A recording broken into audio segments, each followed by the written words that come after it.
Kak, cara masuk kuliah gimana? SBMPTN itu apa sih? Susah nggak lulus SBMPTN? Jadi, SBMPTN itu adalah seleksi masuk perguruan tinggi yang dilaksanakan setelah SNMPTN. Di video kali ini, gue bakalan bahas 5 tips and trik lulus SBMPTN.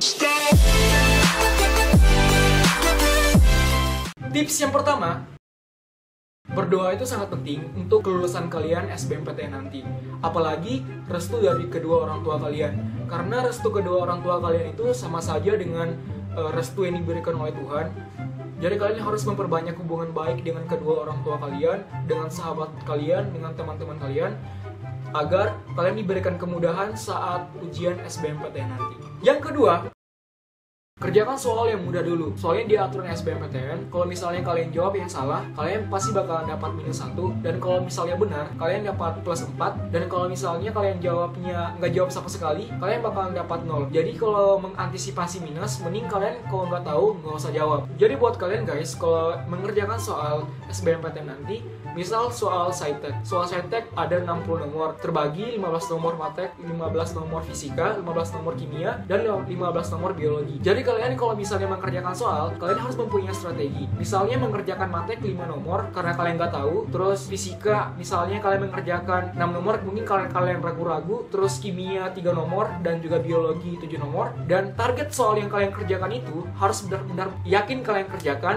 untuk menghindari dari yang namanya -1. Kalau misalnya ingin mengambil poin yang banyak, kalian bisa mengerjakan soal tes kemampuan akademik atau TPA lebih banyak, soalnya itu bisa membantu kalian saat mengerjakan soal tes kemampuan dasar seperti sosum ataupun saintek, karena jumlah soal dari TPA saja ada 90 nomor dan jumlah soal dari sosum maupun saintek itu ada 60 nomor. Jadi kalian bisa mengambil poin di soal TPA-nya. Yang ketiga, time management. Nah, betul tuh, time management. Time management itu sangat dibutuhkan saat kalian mengerjakan soal maupun persiapan dari SBMPTN. Misalnya, kalian harus pintar mengatur waktu. Mengatur waktu kalian saat belajar maupun saat kalian bermain. Jadi kalau misalnya udah dekat hari H, kalian harus pintar mengatur jadwal belajar kalian biar persiapan kalian lebih matang lagi. Dan saat kalian mengerjakan soal SBMPTN, kalian harus pintar mengatur time management kalian, karena di dalam ruangan ujian tidak ada yang namanya jam, dan kalian dilarang untuk memakai jam tangan. Gue nggak tahu itu maksudnya apa, karena sewaktu tahun kemarin gue ikut SBMPTN juga, itu gue nggak pakai jam tangan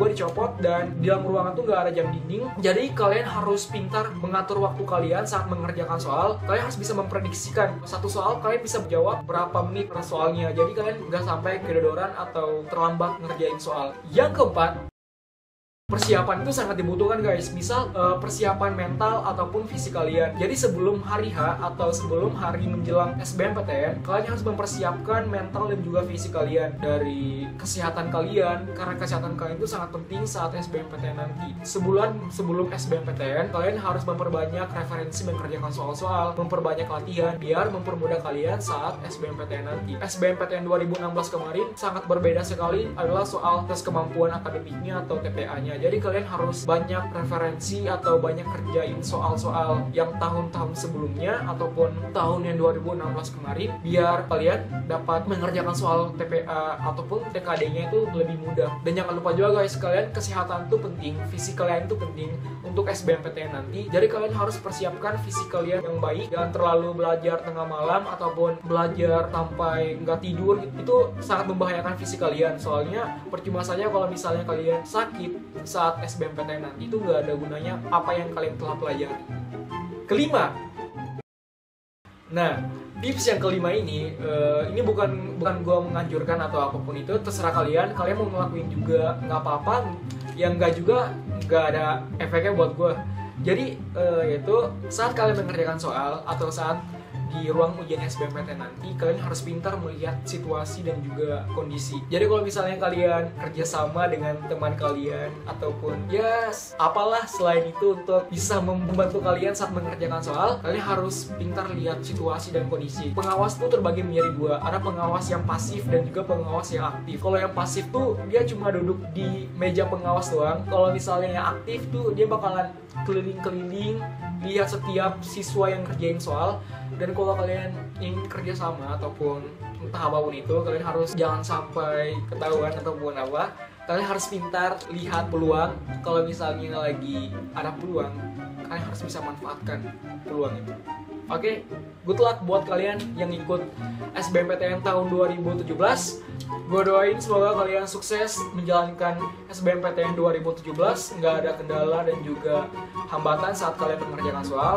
Semoga kalian diberikan kemudahan terus. Dan pesan gue buat kalian semua yang ikut SBMPTN, tiada hasil yang mengkhianati usaha. Makasih udah nonton video gue kali ini. Jangan lupa kalau kalian ingin nanya-nanya mengenai dunia perkuliahan ataupun mengenai tes SBMPTN, SNMPTN, dan apapun itu yang berkaitan dengan masuk perguruan tinggi, kalian bisa bertanya aja, tanya ke gue di komen. Dan jangan lupa subscribe biar gue bisa buat video yang lebih bagus lagi berikutnya. Dan semoga video gue kali ini bisa bermanfaat buat kalian semua dan bisa memberikan dampak yang positif buat anak-anak muda di seluruh Indonesia. Oke, gue Rima, see you and goodbye guys.